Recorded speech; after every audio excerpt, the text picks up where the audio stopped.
All right, what is good, guys? Welcome back to the BLS podcast, aka the Biggest Little Sportscast. I'm your host, Kenny Moss, rapper and recording artist out of Reno, Nevada. If you want to, please check out my recent singles that came out. Every single round of the championship that the Celtics won, I dropped a single, so go check those out. Um, yeah, man, it's been a minute since we did a BLS. I kind of abandoned it, but I love talking about sports so much that I had cut it out to make room for other things in my life, and then ultimately decided, nah, man, I love talking about sports too much. I'd rather do this once a week. You guys can see Milo over there. But I'd rather do this once a week than what I had cut it out for. So I can't bring myself to dead it, man. I love talking sports too much. I need an outlet to be able to do it every week. So here we are. Um, Obviously, the big thing right now is the NBA Finals. I'll make it clear from the jump, just so that you guys understand if there is any biases in this conversation, where my biases lie. I'm a Celtics fan. I've been a Celtics fan my entire life, and 2022 hurt a lot. And I'm just excited to get a chance at redemption, and I hope that they could pull it out. We're gonna be looking into this series. We're gonna be looking at how statistics matchups, how the Celtics and Mavericks match up personnel wise, what schemes I think they're gonna use against each other, and we'll just kind of break it down. I'll make my prediction for the series. Yeah, man. Let's get right into it. The NBA Finals, man, it's so crazy. It's crazy. Kyrie returning to Boston. That's one of the biggest storylines. Obviously, you have KP playing against his former team in Dallas as well. Obviously, you have the whole Jayson kid storyline about winning a championship as a coach and a player. And I saw some people saying he would be the first to ever do that. No, Bill Russell's done that before. Tommy Heinsohn's done that before. Casey Jones has done that before. I know I sound like a Celtics fan right now, but it's true, man. Those guys have all done it before. And, Bill Russell did it while he was playing. He was playing and coaching at the same time, and he did it. So, I just don't like ESPN keeps putting out a bunch of those things like, oh, this is the first time this has ever happened, and it's just not true. Like when Jaylen Brown hit his game-tying three-pointer, ESPN put out first game-tying three-pointer of Jaylen Brown's career. Jaylen Brown has like 3 or 4 of those. So, I don't know. I don't know what ESPN has been on lately, just like it almost seems like they're not fact checking. Like they think something is correct and then they don't fact check it, or they maybe get away with it by saying in the modern era or something strange like that. But yeah, man, I don't know what's going on with that. But anyway, enough of ESPN. I'm honestly sick of ESPN. I'm sick of hearing what they have to say about anything, because it feels like they don't even really be watching the games half the time. So forget ESPN, man. Let's talk about this series. Let's talk about how these two teams match up, where I think it's gonna go. So all that really matters to me in this series is the basketball. I don't really care, I do find the storylines interesting, like Kyrie coming back to Boston and everything. And I don't hate Kyrie like most Celtics fans. I actually really like Kyrie.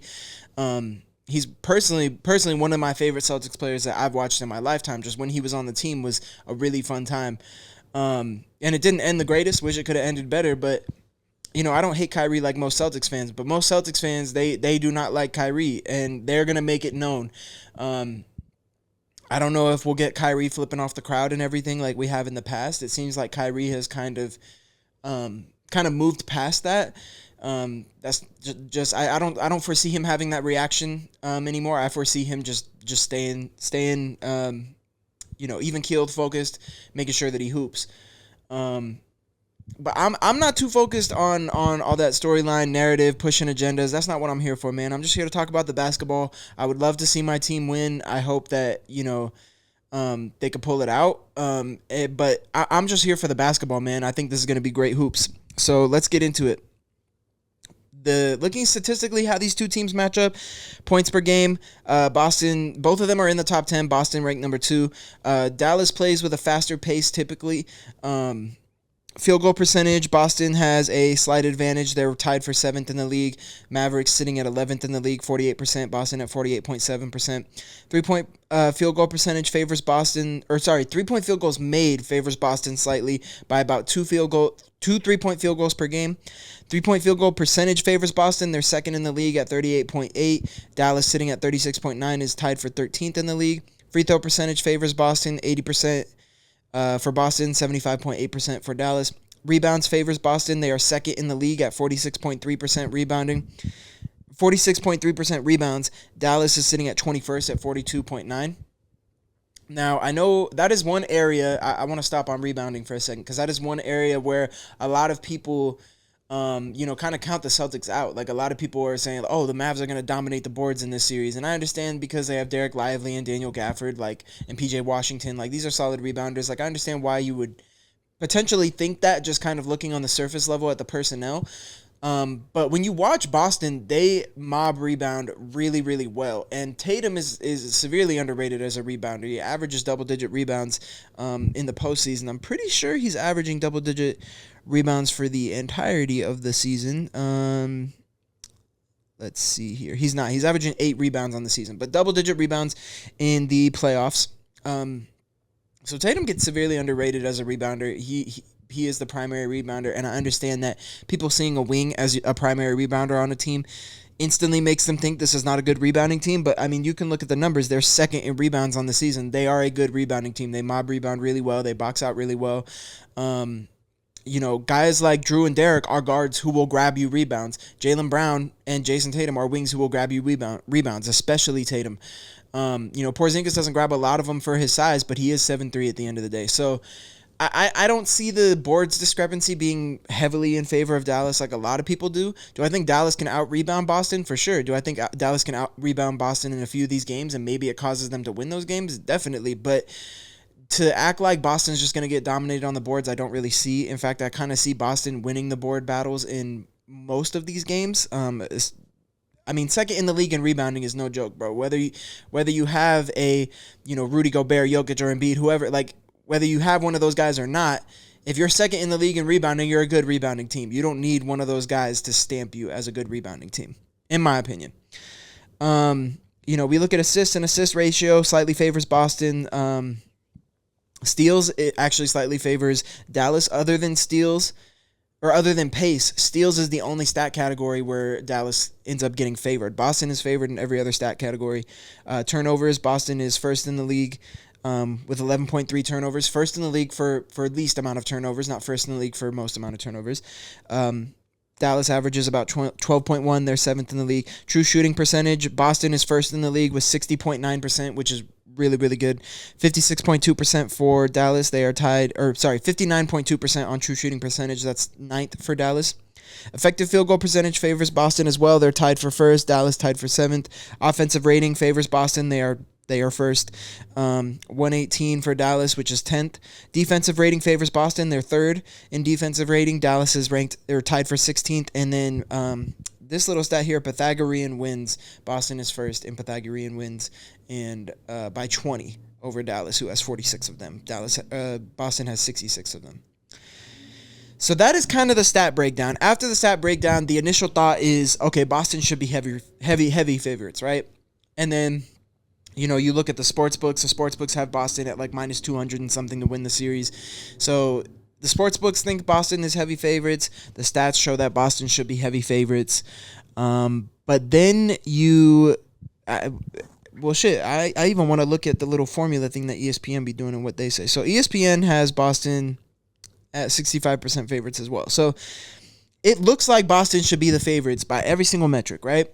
But then you turn on your television and all you see is TV analysts saying Mavericks in 6, Mavericks in 5. Boston's not battle tested. Boston can't play in the clutch. Blah blah blah. Like all these things, and I just don't understand it, because when you have a team that has 64 wins, has by far the best stats in the league, number 1 rated offense, top 3 rated defense, and number 2 in the league in rebounding as well. I don't understand counting out a team like that and almost painting them to be the underdogs. Now, the sportsbooks aren't doing that, obviously, but TV analysts and people whose job it is to analyze basketball are out here acting like Boston is the underdog in the series. And I understand that might just be media narrative, agenda pushing. Dallas is probably more fun to root for the casual NBA fan, because Luka just be doing crazy stuff and Kyrie be doing crazy stuff. They're a little bit more flashy, a little bit more fun to watch. Probably for the casual NBA fan. But I guess I get it on that front, but it just doesn't make sense to me. I haven't seen I don't think I've ever seen a championship where one team should be this heavily favored, yet the other team is getting such heavy favor from the media. It's just very strange to me. But I guess we can get into what I think is going to happen in this series. So personnel-wise, how these two teams match up, we've got the best defensive backcourt in the league in Jrue Holiday and Derek White against the best offensive backcourt in the league in Luka Doncic and Kyrie Irving. That's going to be very interesting. Do I think Joe is going to have Jrue or Derek guard those two guys at all time? No, I actually think Jaylen Brown is going to get a lot of the Luka assignment in this series. Jaylen Brown kind of was guarding Luka in that regular season game that they played. I know they played 2 regular season games, but only one of them came after the trade deadline. So Boston really only got one good look at this Dallas team as currently constructed. And Jaylen Brown did get a lot of the Luka assignment in that game. I see that happening again. I see Tatum getting some of that assignment too, just because Luka does have a pretty significant size advantage on Derek and Jrue. Now, Derek and Jrue are elite, and they're great at guarding players above their size. I mean, Jrue Holiday was even guarding Embiid for some possessions when they would play the Sixers this season. So, Jrue Holiday and Derek are certainly able to guard above their height, but you give Luka a 6-inch, or what is it? Luka's like 6'8", right? Jrue Holiday, Derek are like 6'4". So you give Luka a 4-inch height advantage. Luka's too good. He might take advantage of that. So if that starts to occur, I think Joe might start the series with maybe Jrue on Luka and Derek on Kyrie. But if Luka is giving Jrue a little bit of problems with the height and with the big body, I can see them making the shift to Jaylen or Jayson. And also, I just see Boston exchanging guys. Jrue, you guard him for a little bit. Jaylen, you guard him for a little bit. Tatum, you guard him for a little bit. I think giving Luka different bodies to deal with is gonna be a way to keep him on his toes.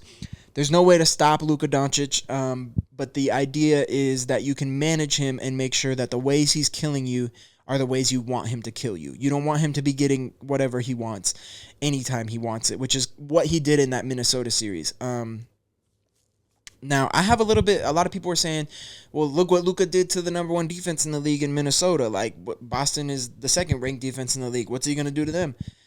I do think Minnesota and Boston have pretty different schemes when it comes to their defensive, the way they play defense. A lot of Minnesota's defense during the season, which got them to that number 1 defensive rating, was funneling stuff to Rudy Gobert and Rudy just doing what Rudy does in the paint and rim protecting. Boston doesn't really play defense that way.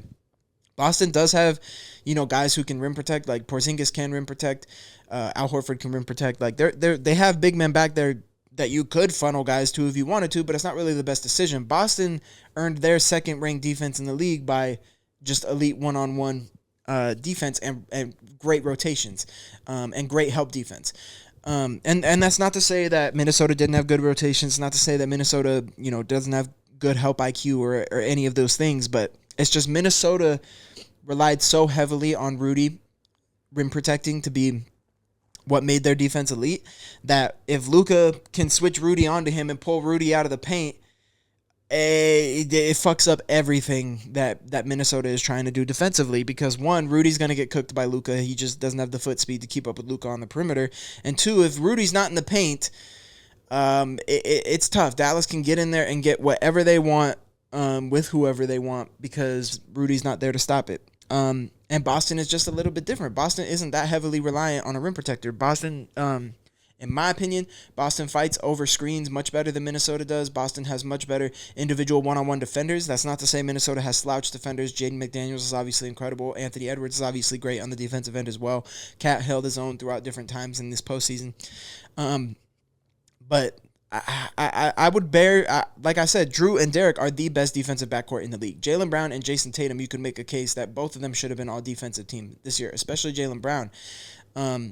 So I mean, the elite level one-on-one defense by Boston, it's a little bit different than how Minnesota plays defense, and I think Boston is going to be very, very switch heavy, which is going to benefit them, unlike it benefited Minnesota.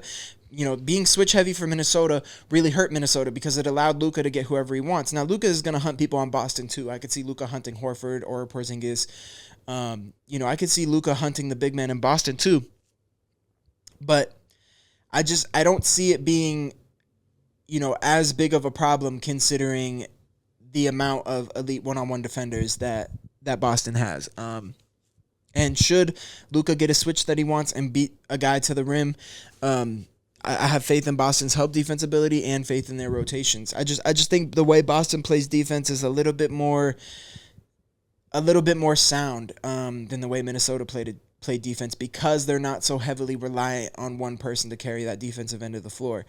Rudy Gobert was so heavily relied upon for Minnesota's defense that when Dallas and Luka found a way to neutralize Rudy, it made Minnesota's defense not as good as it has been all season long.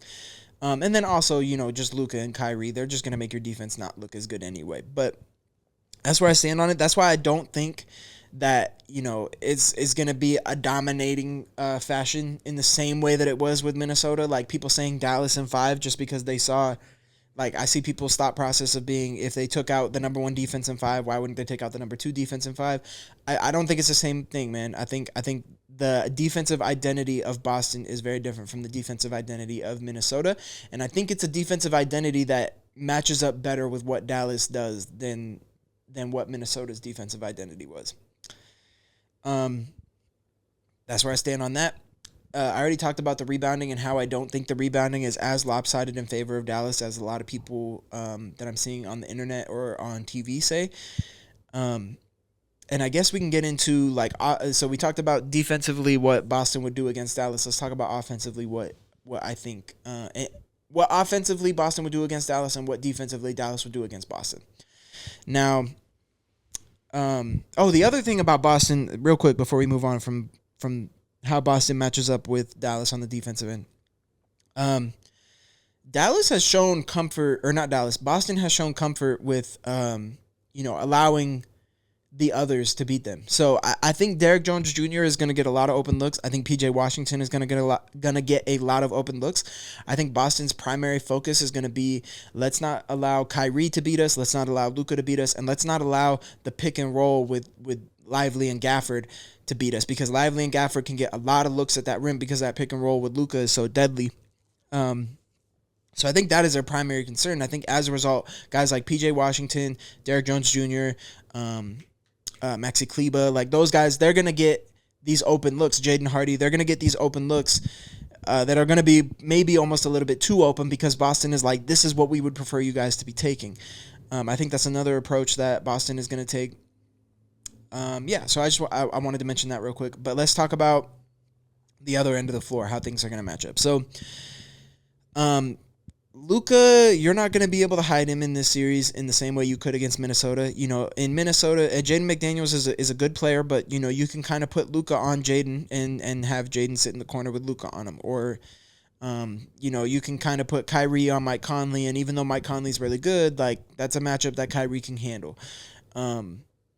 There's not really anybody on this Boston team that you could put Luka and Kyrie on and be like, okay, we're fine with that. I mean, you can maybe put Kyrie on one of Drew or Derek, and Kyrie can maybe hold his own, but Drew and Derek are no slouch offensively. Luka Doncic, what are you gonna put Luka on Tatum or Brown? I mean, that's probably not gonna end well. I mean, you can go look at the footage of Luka playing defense. All that I've been hearing about Luka playing defense in these playoffs, like, yeah, has he played better defense? Has he, stepped it up defensively? Certainly, but I still don't trust Luka Doncic to guard one of Tatum or Brown.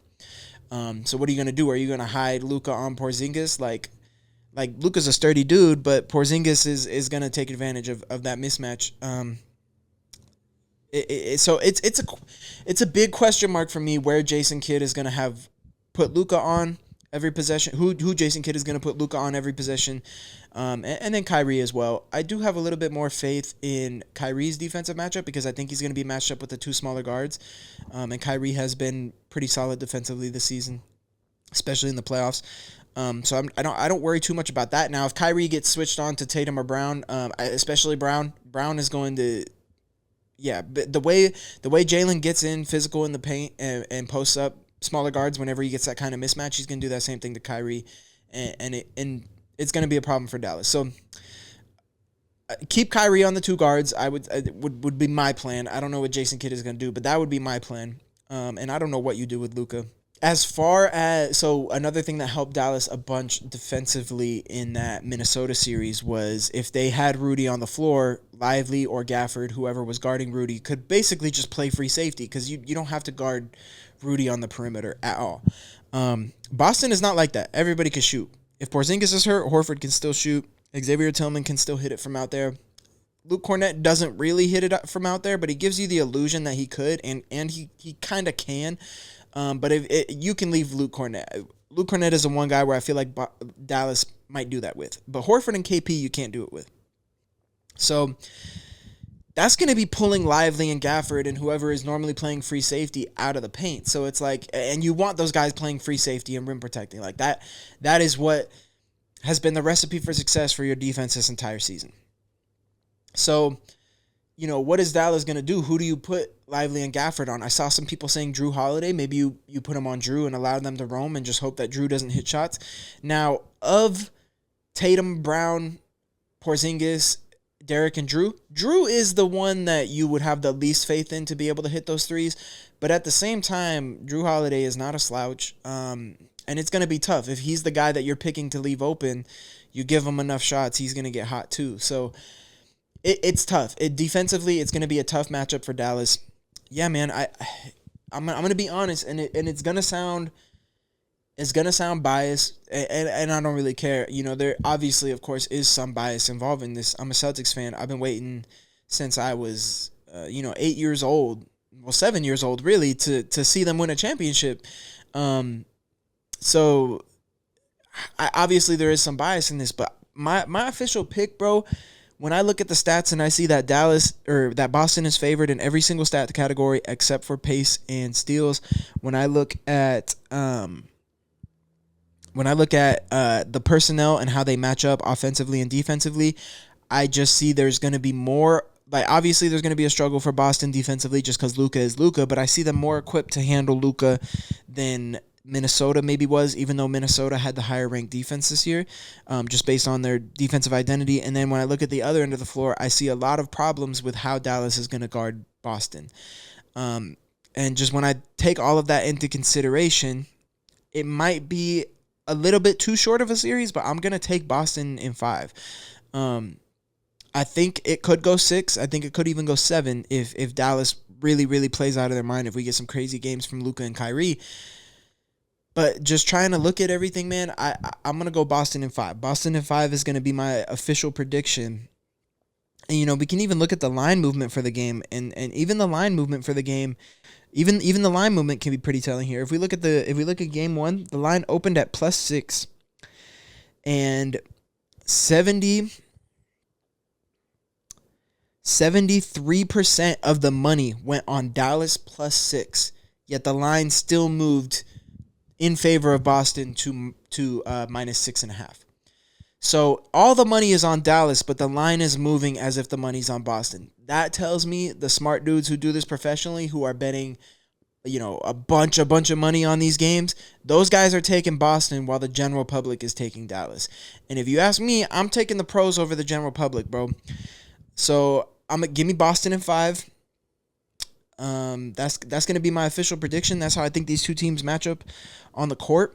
It's going to be really, really interesting. It's going to be really, really fun. The best players in this series, you look at the top 7 best players in this series, and you have Luka at 1, and then it's Tatum and Brown, Kyrie at 4, and then any combination of Drew, Derek, and Kristaps, whatever order you want to put them in. Those guys are the next 3 after Kyrie. That's where I sit on it. People are going to think this is super biased, super Celtics bias, and I think it's because everybody is so biased against Boston that when somebody is slightly in favor of Boston or biased towards Boston, people just lose their shit because you're supposed to hate Boston. Yeah, whatever, man. I'm going Boston. I'm going Celtics in 5. Celtics in 5 or 6. But stamp 5 for me personally. I think Luka and Kyrie are too good to not get 1. But when I just look at matchups and statistics, it's hard for me not to see Boston not making quick work of this series. And I think those 5 games are going to be very close games. But it's just hard for me to see Boston really, really struggling with this team. Now, obviously, I could be proven wrong. It is Luka Doncic and Kyrie Irving at the end of the day, so they can just come out and ball out and prove me wrong and take this thing to 7. You never know. But I'm going Boston in 5. What does the media start saying after the Celtics win? Do they start crowning Jayson Tatum as top 5? Do they start whatever? No, I don't think the media changes their tune around Boston at all. I think the media is going to continue to slander Boston, going to continue to disrespect Boston. I think if they win a championship, the conversation is going to turn into, well, they can't turn it into a dynasty, which is already kind of happening with people like Colin Cowherd. I think if Tatum wins Finals MVP and averages 30, 10, and 6, people are going to be still going to be like, oh, but he's not good enough to be one of the top players in the league. He just has a great team around him, blah, blah, blah. I don't think the hate towards Boston is ever going to stop. I think I think they'd have to win 3 or 4 in a row before people started changing their tune about the Celtics and actually believing in them. But that's just where I stand. As far as Tatum not being top 5, I can't stand those conversations, bro. I really can't. If you want to say he can't be the best player in the league, fine. Like, if you don't, like, I understand not putting him above Jokic. I understand not putting him above Luka, and I understand not putting him above Giannis. Those 3 guys, fine. The other people that they put in those top 5 that I see are Joel Embiid, Kevin Durant, and LeBron James. I would say those are mostly the people that I see getting put in the top 5 over Tatum. Kevin Durant, Tatum swept KD just a few years ago. And dogged him on both ends of the floor in that series. And every single time that they play outside of that series in the regular season and whatnot, Tatum is still dogging KD. So Tatum has outplayed Kevin Durant like 7 games in a row now. I'm going to go ahead and say that he's better than Kevin Durant. Like, his numbers say he's better. When he matches up with him, he dogs him on both ends of the floor. He swept them in the last time that they met in the playoffs, and most people were picking Brooklyn in that series. I know Brooklyn was the lower seed, and Boston was supposedly the favorites, but go back in time, everybody, including my homies who I had on this podcast, were picking Brooklyn in that series, or at least saying that Brooklyn was going to make it a series. Tatum swept they ass in 4 games. So I'm taking Tatum over KD. Embiid, bro, he gave Embiid 51 points in a Game 7. Dropped 51 on his head in a Game 7. Has been to multiple conference finals, now 2 NBA finals. Embiid has never made it out of the second round. I'm tired of the Embiid being over him conversation. If you want to say statistically Embiid is better, fine. Embiid puts up better statistics. Everything runs through him. Tatum is much more team-oriented and gets his stuff within the flow of the offense and makes sure that his guys get going. And everything runs through Embiid when he's on the floor. So if you want to say Embiid has higher statistics, fine. I don't think you should put Embiid over Tatum. I don't think his resume stacks up to being over Tatum. If you want to say Embiid has an MVP and Tatum doesn't, again, that has more to do with the fact that Embiid's stats are through the roof and Tatum's aren't. If everything was running through Tatum in the way that everything runs through an Embiid or a Jokic, like, Tatum's numbers would be through the roof too. But Tatum understands that his position and his best recipe for winning is to make sure that he plays team basketball. And he learned this from Kobe. Kobe told him, like, yeah, I have the ability to do all these things and carry my team. But the longer I can go without showing the defense those things, the more deadly they become when we need them most. And that is the approach that Tatum takes, which is why his numbers don't go through the roof. Now, Tatum still has freaking phenomenal numbers. He's still averaging 30, 10, and 6 in the playoffs. Like, Tatum still has phenomenal numbers, but the reason why he doesn't put up these Embiid numbers is because everything doesn't run through him in the way that everything runs through Embiid. But when Tatum plays Embiid, he outplays him. I mean, that Game 7 is all you need to know. Embiid had 15 points, 7 boards in that Game 7. Tatum dropped 51 points, which is the record for most points in a Game 7 ever. So, and Tatum got a lot of those records. Tatum got a lot. Like, he got that Game 7 record. He's about to have the most points by a player under 27 after these finals. He's only 94 points away, so he's just got to average like 20-something points per game in these finals, and he will surpass Kobe as the most points under 27. He has a bunch of Celtics records. Like, Tatum's resume is too elite, and you guys ignore too much of his resume to put these other guys above him, and I'm not going to stand for it. I don't get it, man. I really don't get it. Tatum is a top 5 player in this league. Is he top 3? No. Giannis, Luka, and Jokic are better than him. Even if you want to put, one of those guys that I mentioned above him, like, even if you still have Embiid above him because Embiid has the MVP, Fine, whatever. I don't understand still saying Kevin Durant is better than Jayson Tatum. And LeBron, like there's biases towards LeBron. People are gonna whatever, man.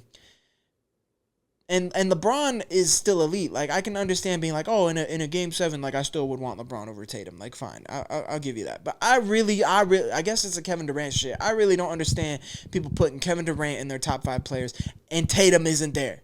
How are you going to say Kevin Durant is better than Tatum when he has consistently proved to you every single time they've played over the past, like, 2 or 3 seasons that he's better than Kevin Durant? Like, it just makes me feel like people don't watch the games. It makes me feel like people don't watch the Celtics. And I get very passionate about this because people speak so candidly about the Celtics when it's clear that they're not watching them.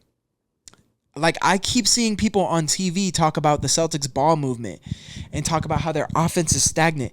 They have, like, one of the highest assist ratios in the league. Look at their assist ratio in the clutch in these playoffs. It's incredible. If you watch the games, they have ball movement. They're running actions. They're making reads. They're playing team basketball.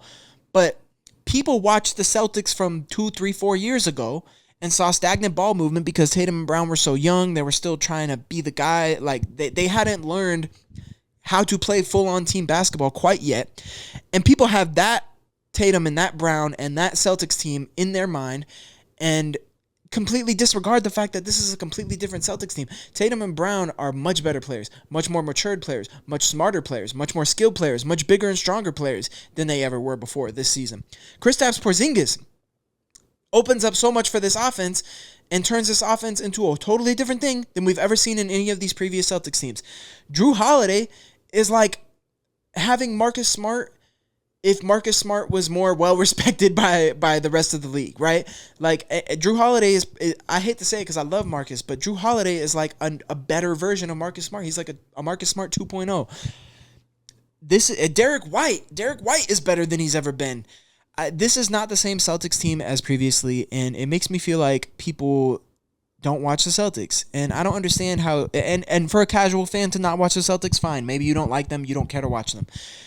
For an NBA analyst to not be watching the Celtics and to say things like their offense is stagnant and they don't have good ball movement and whatever other bullshit stuff that they've been spewing, I'm just like, you're not watching the games. And it's your job to watch the games and speak about this. So that is quite frustrating for me personally. But let's get off of that, man. We've been talking about the fucking finals for like 30 minutes now. Let's get into some other sports because this is not the only NBA final, or not the only finals that we have coming up. We actually have the hockey finals as well. I just got into hockey this year, so forgive me as I talk about this. You know, I'm a little bit of a newbie to hockey. I'm definitely more of a casual when it comes to hockey than when it comes to basketball. I'm heavily involved in basketball and have been for over a decade plus. Hockey is very new to me, but I've been watching. It's been exciting. And I'm actually really excited to, you know, continue my journey as a hockey fan because it's been really fun to watch. We've got the Edmonton Oilers and the Florida Panthers competing for the Stanley Cup. Edmonton is unreal offensively. I believe they lead the league in shots on goal. Yeah, so Edmonton is first on shots on goal per game. You know, they have the offensive advantage here. Defensive advantage clearly goes to Florida. They are tied for first in goals allowed per game and tied for third in shots on goals allowed per game. So defense certainly favors Florida, I think, in this matchup. This is a tough one, man. Now, like I said, I'm a bit of a casual hockey fan, so I'm going into this just kind of basing it off of what I've seen in the playoffs and what I've seen in the regular season so far this year, and only this year because it's really all I watched. Bobrovsky is unreal as a goalie. I think Florida has the advantage there with Bobrovsky as the goalie. I think Edmonton has a clear advantage offensively, but what I've seen from Florida does not get rattled. Florida takes care of business when they need to most.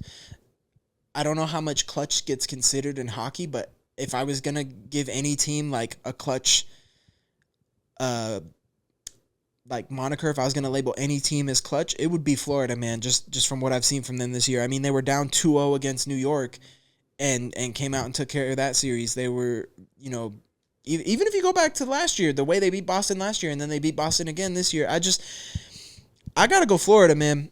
I gotta go Florida. I'm gonna take Florida. I think it's gonna be a really close series because what I've seen from Edmonton has been quite impressive as well. I was actually very impressed with the Dallas Stars, especially after they got out of that Golden Knights series, which I actually thought they were gonna lose.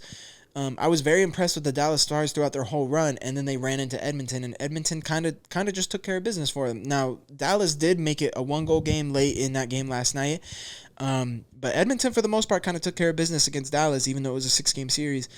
And yeah, man, that really impressed me on Edmonton's front because I was very impressed by Dallas, and Edmonton doing that just made me be like, okay, wow, Edmonton is they them dudes. But give me the Panthers in 6, man. Give me the Panthers in 6. I'm just as impressed as I was with Edmonton and how they handled Dallas. I'm just more impressed with Florida as a team and just the way they seem to just not be phased at all by big moments or when their backs are against the wall. It's nothing for them. They just still gonna come out and rattle off 4 wins in a row. So, I got to go Florida, man. I'm going Florida Panthers. It'll be really fun. I'm excited to get more into hockey, get my knowledge up on hockey, read some books about hockey, watch some YouTube videos, get my knowledge up about hockey so I can give you guys a little bit more than just a casual take on this sport because the sport is super fun, and I love to keep talking about it on this show. But that being said, that's my prediction for the Stanley Cup. I'm going Florida in 6. We can move on to Major League Baseball now and what has been going on in the MLB.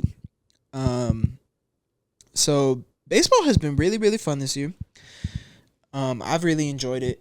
As a Red Sox fan, on that front, I haven't enjoyed it too much. They've actually been better than I thought they were going to be, but they're still not going to make the playoffs, I don't think. I mean, they're 3.5 games outside of the wild card, so they could, but I don't even know why I'm talking about the Red Sox. You guys are just going to think you guys are going to think this is a Boston podcast. Ignoring the Red Sox, just talking about the MLB in general. Let's look at the teams that, kind of right now look like the front runners to win the World Series. The number 1 seed in the American League East is the New York Yankees. Rightfully so. They have been incredible. They're sitting at 42-19 with a differential of plus 107. Sheesh. Okay. New York has been balling. When I bet on them, they win me money. I hate betting on them as a Red Sox fan, but they're a good team to bet on, man. They be winning you money. We look at the AL Central, Cleveland Guardians leading that division pretty significantly, although Kansas City has been really, really good this year as well. I saw a lot of people saying that Cleveland is like frauds. I don't see Cleveland that way, man. They play a much more traditional style of baseball with, just get guys on base, find a way to scratch them across. But, man, are they really, really good at that style of baseball? And defensively, they are elite. Their pitching staff, I have a lot of faith in their pitchers in that bullpen. And, the guys in their lineup, like, I know that some people don't necessarily take these guys seriously, but they're raking. Like, Jose Ramirez, obviously, he's one of the guys you would take seriously, but Andrés Giménez is somebody who I don't think people would really take seriously. He's raking. Josh Naylor, same thing. Tyler Freeman, same thing. Tyler Freeman, I wouldn't say he's raking, but Tyler Freeman is playing really well for what you would expect. Stephen Kwan, of course, has been great. David Fry has been incredible, which I don't think anybody really, really saw coming. But yeah, this Cleveland team is really, really good. I expect them to win that division. Kansas City has been really good on their heels as well, but I expect Cleveland to win that division. I don't see them slowing down. I just have too much faith in their defense, too much faith in their pitching, and I have too much faith in their ability to get a guy on and scratch him across if you need a run in a crucial situation. Like how I was talking about Florida being clutch in the last game. I view Cleveland the same way. Like if Cleveland is down 1 run in the late innings of a game, they're very capable of getting that 1 run across in a smart, patient, and disciplined fashion. So Cleveland is a dangerous team. Surprisingly, leading the AL West, at least as surprising for me, is Seattle, because when I watch Seattle, they have not looked as good to me this year as they were last year, but yet they're leading the division last year and or leading the division this year. And if I'm not mistaken, they didn't even make the playoffs last year. So Seattle's an interesting team. They are sitting at 34-27, so maybe I'm just watching the wrong games to where I'm getting the impression that they're not as good as they were last year. Maybe I just need to be watching the right games or just need to be watching Seattle more. But when it comes to the teams leading these American League divisions, I trust New York and Cleveland much more than I trust Seattle. I do think Seattle's very good. I think they got a good rotation of starters. I think they got a very, very good bullpen. It's kind of their bats that makes me hesitant to really side with them. It's not that they don't have good bats in their lineup. Obviously, you got Julio, which Julio has struggled at times this season, but obviously you got Julio, Ty France, Kyle Raleigh. They got some guys in their lineup. It's just I don't have as much faith in it as I do the Yankees and the Guardians lineup. Texas coming off a championship, being 29-30. A little bit disappointing for them. Houston, majorly disappointing. I mean, I think I'm going to stop putting money on Houston because I keep seeing line movement in favor of Houston or statistics in favor of Houston, and I'll put money on them. And Houston does not come through for you in the same way that the Yankees do, especially not this season.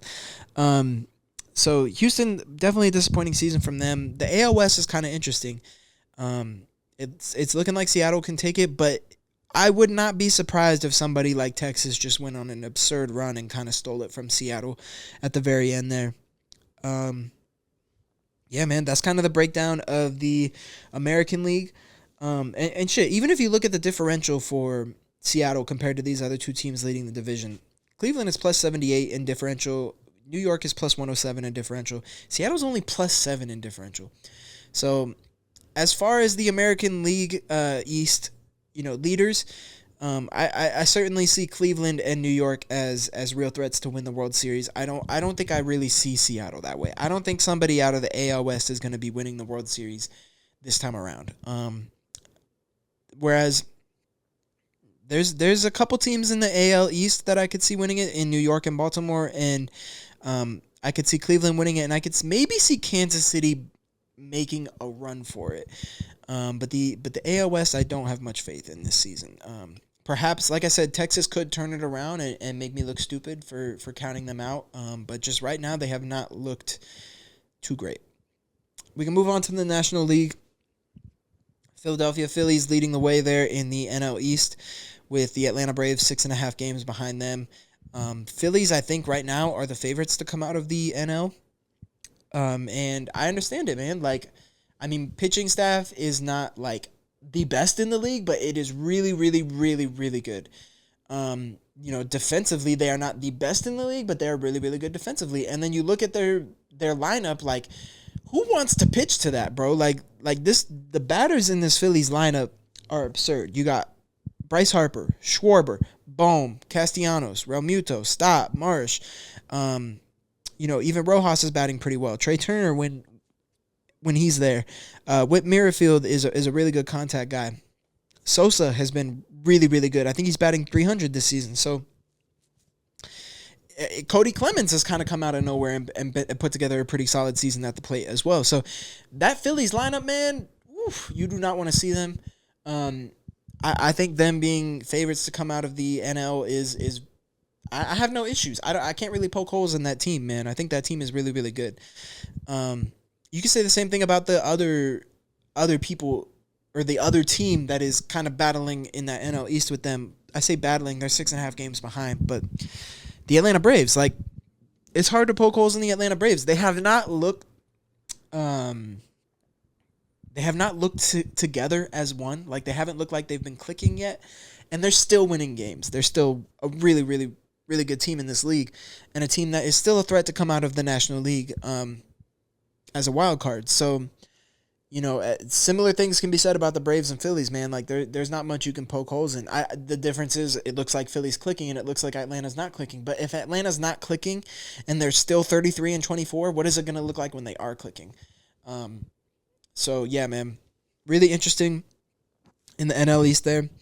NL Central, Brewers leading the way by about 7 games. Now, the St. Louis Cardinals have gone on a little bit of a run as of late. maybe they can kind of make a push for a wild card spot, or maybe even challenge Milwaukee for that top spot if Milwaukee kind of falls off a cliff here at some point in this season.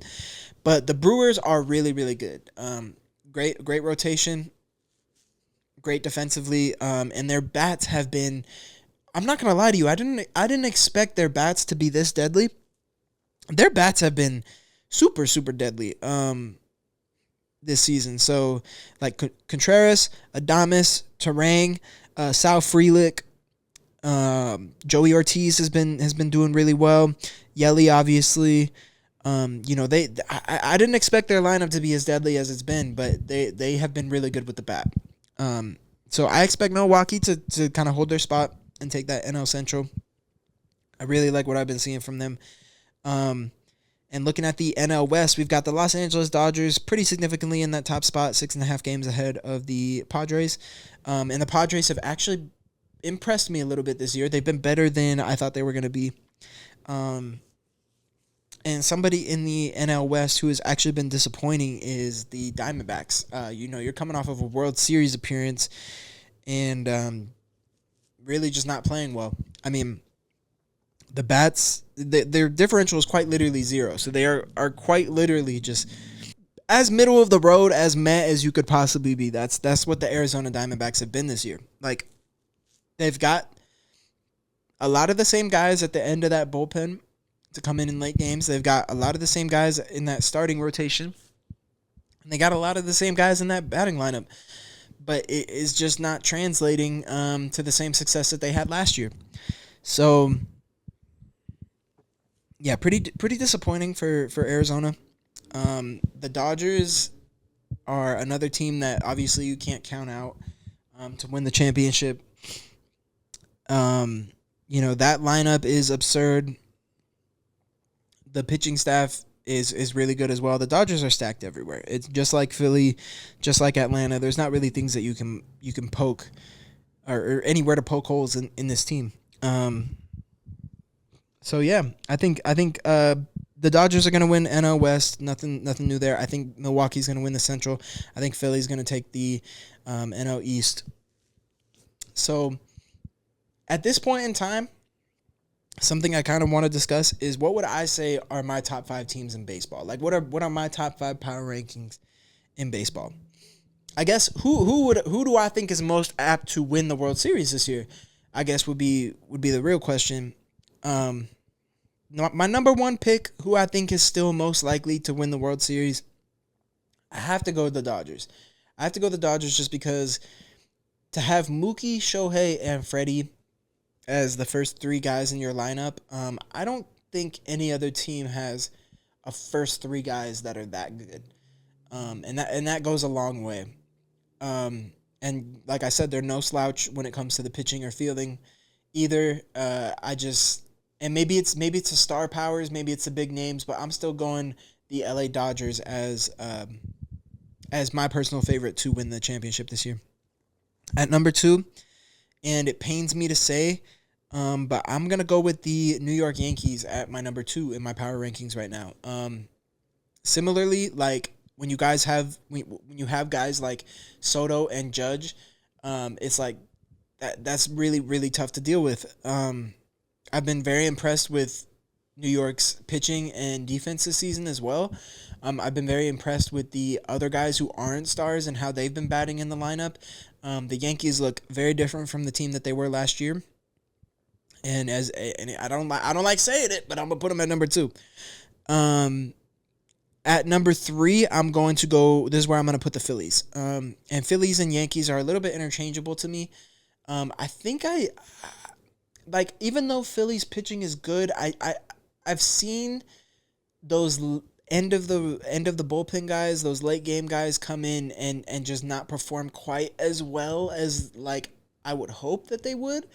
I think Philly gets carried a lot by, the starting pitching and the batting lineup, and I think that bullpen, it's a good bullpen. I don't want to make it, but we're talking about the best of the best here.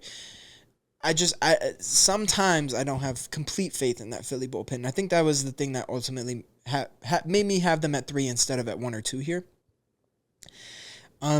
At my 4th spot, I am going to go with the Cleveland Guardians. The Cleveland Guardians, like I said, there's not much I can say about them that is bad. I mean, the only thing you could say is they don't have a ton of big stars in that lineup, which is why I keep them out of the top 3 with these other teams who do have those big stars in their lineups. But just as far as a baseball team, bro, they play damn near perfect baseball. What are you gonna nitpick about Cleveland? So I got the Guardians coming in at number 4. And at number 5 is where it gets a little bit tough. A couple teams I'm thinking of here: Baltimore. I'm thinking of Kansas City. I'm thinking of Atlanta. And I'm thinking of Milwaukee. Now, I think I'm going to go with Baltimore. I think I'm going to go with the Orioles. Their lineup is really scary from top to bottom. I have a lot of faith in them defensively. Their pitchers have been really, really solid this year. And just coming off the season that they had last year, I think they're just continuing to build that into this season. They haven't been quite as good as they were last year, but still really, really freaking good. I think I'm going to go with Baltimore in my 5th spot. Yeah, man. So that would be my top 5 teams in the league right now. LA at 1, Yankees at 2, Phillies at 3, Guardians at 4, and Orioles at 5. That would be my top 5 personally. Those are the top 5 teams where if I was a sports book and I was making odds to win the championship, those would be the top 5 teams. And yeah, man, I think that's going to do it for the episode. We've been going for about an hour here. So a while, gave you guys a ton of finals talk, gave you guys a little bit of NHL, and gave you guys a little bit of MLB as well.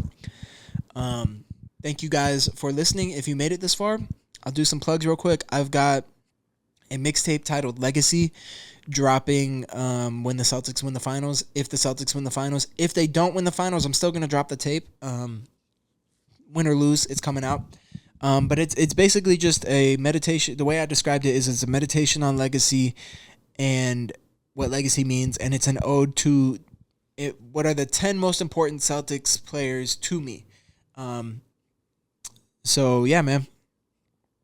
That be on the lookout for that tape. Go check out the singles for that tape. When Boston beat Miami, we dropped More Rings Than Fingers, the ode to Bill Russell. When Boston beat Cleveland, we dropped Burn It, an ode to Kevin Garnett. And when Boston beat Indiana, we dropped Who's Coming in Second, an ode to Larry Bird. So go check out those singles. And we dropped when Dallas made it to the finals, we dropped Uncle Drew because I had a Kyrie track on the album, which was supposed to come out on the album. But since Dallas made the finals, I was like, well, shit, this is perfect time to put it out. So go check out those 4 singles. Let me know what you guys think about them. Be on the lookout for the tape coming out soon. Check out my other albums that are out. Check out K Reviews Podcast on YouTube. Links for all of this stuff will be in the description below. I'm going to be starting up a movie review podcast with my girlfriend soon. So be on the lookout for that as well. That's going to do it for plugs, man. Go Celtics. I hope they find a way to pull this one out and get over the hump. Yeah, man. May the best team win.